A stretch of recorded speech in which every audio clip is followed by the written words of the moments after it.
indrindra fa itsika rehetra izay manoloana sy manao an'ity fikaonan-doam-pirenena ity.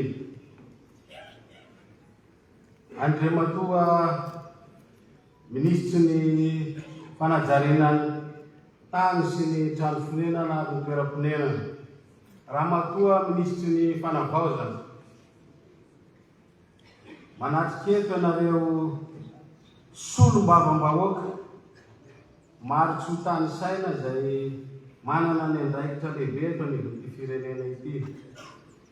Manatrika eto koa isika rehetrarehetra tsy fidi tsy havana na hosoritana sahala amin'ny volo na havakavana sahala amin'ny ketsa, fa bangotokana sahala amin'ny molo-bolany ny raha mihodina dia mahatratra azy araky ny ari-penitra sy ny laharam-boninahitra misy atsika tsirairay avy.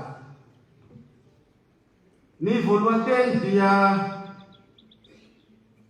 fihaonana lehibe tokoa sy mana-tantara eto anivon'ny firenena malagasy ity andro an'ity sy izay efa natao hatromany.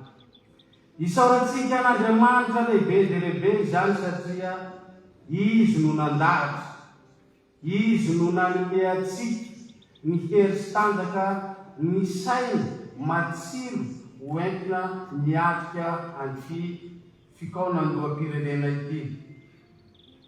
Zavatra nandramray ny malagasy hatiny elo, izany hanana laminy matipaiky eo amin'ny fananana ny tany sy ny toeram-ponenana izany.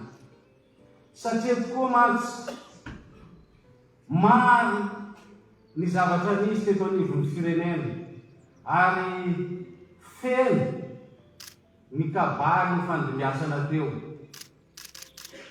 feno ary mahapaka ny olany isam-batan'olona eto anivon'ny firenena malagasy. Ankehitriny dia manao an'ity atrikasa ity ny eo anivon'ny fanajariana tany sy ny ministera maromaro izay mikambana ao anatiny.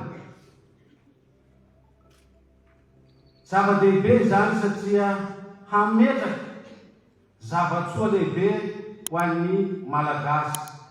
Zavatra sarobidy eto anivon'ny maha-malagasy atsika izany hoe tany izany, ary maro ny olana miseho indrindra dia ireo vahoaka tsy mandady arina no mizaka ny vokan'izany.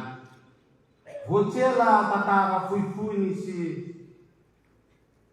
toerana anankiray izay, zava-misy eto anivon'ny firenena izany. Tany efa mamoahany tribonaly taratasy fa mbola misy mahavita kitra ateo aoriana. Mariky ny fikotana izany ary mariky ny tsy firindrana. Miezaky ny fitondram-panjakana izay tarin'ny kolonely Randrianirina Mikaela sy ireo minisitry, ireo tompona ndraiky mpanjakana rehetrarehetra izay manao ny aintso zavatra mba hitondrana tokoa ny tena fanavaozana marina, ny tena fampandrosoana marina amin'ny lafiny rehetrarehetra. Dia raiko ny fahaiza-manao n'ireo olona nomena andraikitra isanamboaran-tongan'ireo, satria iza moa ny tsy ho faly, iza ny tsy hitera raha mba mandroso sy manana ny anjara tandrifiny avy itsika malagasy tsisy akanava. Eto dia makahery ary mamporisy ny fahaiza-manao tsika teknisiany mba tena hahita toa ny lala tsara, ny lalàna tena tsara ary ny zavatra tena mifanaraka mba hoentina hampandroso any Madagasikara ao anatin'ity resaka fananantany ity. Ny fananantany tokoa dia tsy misaraka amin'ny fampandrosoana. Ny fananantany tokoa dia tsy misaraka amin'ny fanatsarana ny fandriampahalemana araka nambaran'Andriamatoa minisitra teo. Mihazakazaka ary mandroso haingana dia haingana ny fitombon'ny mponina.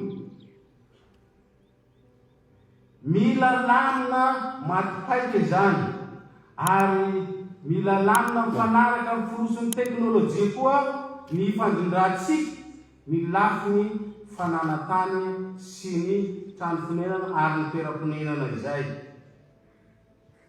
Entanina sy amporosiana itsika rehetrarehetra mba hanohany izany ezaka ataon'ireo tompon'andraikitra manana didy amin'izany fandaminana izany. Entanina itsika mba hanomtanana itsika malagasy rehetra amin'ny ezaka ataon'ireo teknisiana izay manao ny aintso zavatra mba hananatsika lamina matipaika mba samy hisitraka amin'ny pirehariana maha-malagasy atsika ny tanitsika. Marina ny voalazan'Andriamatoa minisitra teo. Ny mampalahelo dia izao, ireo vahiny no tena manjaka eto amintsika malagasy, eto amin'ny tanitsika. Alaotsika hiombona, andaotsika hifanampy, hanavitra ny maha-malagasy atsika ary hiaro sy hitany toy ny anak'Andriamaso izany ataontsika hoe fiandrianam-pirenena, fiandranana eo anivon'ny tanitsika izany. Ny zava-misy tompo dia aleo ambarantsika. Amin'izao fotoan'izao dia miroborobo sy manao tsomby aloha ny fidiran'ireo vahiny eto amintsika. Ary ny zavatra manahirana dia izao, tonga any ambanivohitra any ohatra misy amin'ny resaka fitrandrana ny azakazany olona aty amintsika. Tonga any ambanivohitra any reny olona reny tonga dia maty tsy mihera, manao zavatra ataony tsy fantatry ny président fokontany. Isika malagasy dia tokony sarotiny amin'ny tanitsika sy amin'ny harenatsika. Andaotsika irahina, andaotsika hananatra ny zavatra nataon'ny Ntaolo tao aloha, hoe rehefa misy solam-pangady dia andrakoto solam-pangady andrakoto tsy alain'ny hafa-tsony. Fa amin'izao fotoan'izao dia nahitatsika raha ny vahiny makakery ny zavatra atsika samy kombona daholo itsika. Isaorako ny zavatra nataon'ny tany amin'ny komina tany Mananjary any. Raha misy sinoa tsy manara-dalàna maka ny tany dia mitsangana daholo ny fokon'olona rehetrarehetra. Izany tokony ataontsika manoloana an'izany hoe tsy fihetezana izany. Indrindra fa fotoana izao araka ny lazain'Andriamatoa minisitra teo handiniana ny zavatra nisy teo aloha. Fotoana izao hijerena ireo olana sakana maro izay tsy ampivoatratsika ao anatin'izany fananantany izany. Fotoana izao hamolavolanatsika miaraka ny lalana izoratsika amin'ny taona ho avy. Ry mpandray anjara, ny vina napetraky ny fanjakana dia mazava.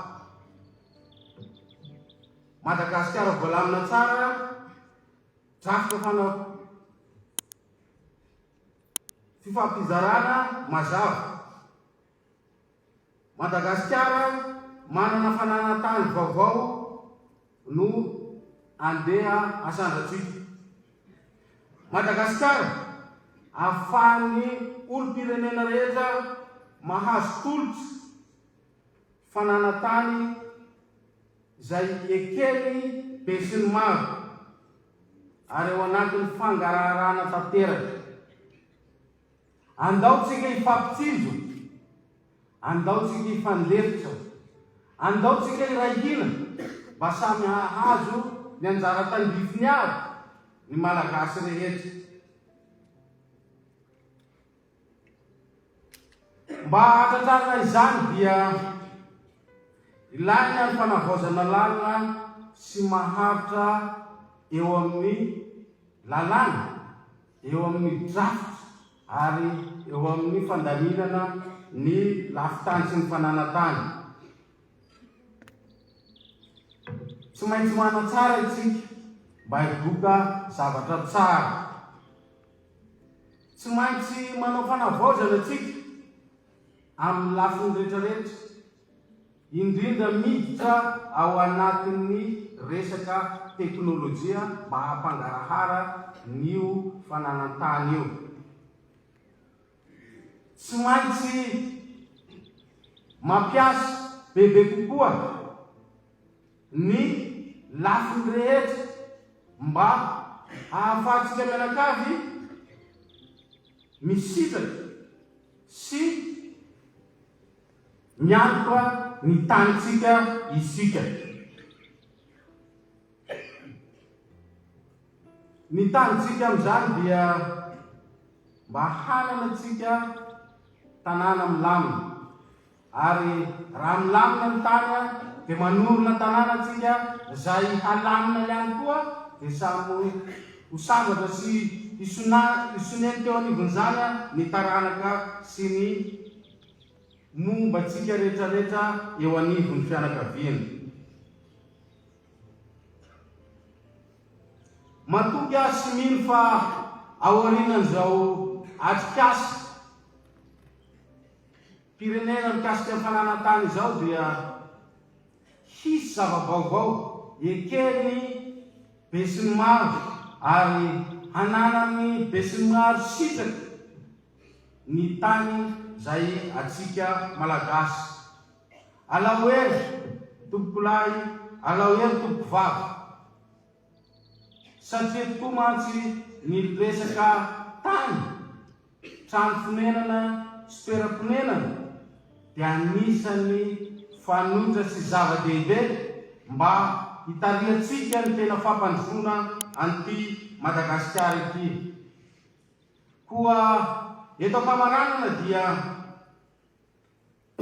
amin'ny anaran'ny fitondrana fanavaozana no anambarako amin'ny fomba ofisialy fa misokatra amin'ny fomba ofisialy ny fitaonan-doam-pirenena momba ny fanajariana ny tany, ny fananantany, ny toeram-ponenana ary ny trano fonenana.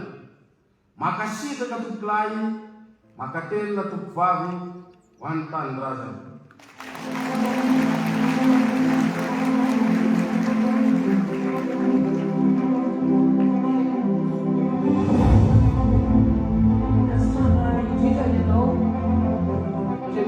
Saina avy ny fanavaozana ny Repoblika Madagasikara amin'izay afatrafatra mafonja izay, mahavelom-bolo tokoa ny maheno an'izany afatra izany, ary rehefa mandroso sy mivaingana tokoa ny asa dia mipetraka ny fatokisana amin'ny vahoaka sy ny mpitondra. Mbola mamerina fankasitrahana tompoko. Ho toy ny fandaharam-potoanantsika dia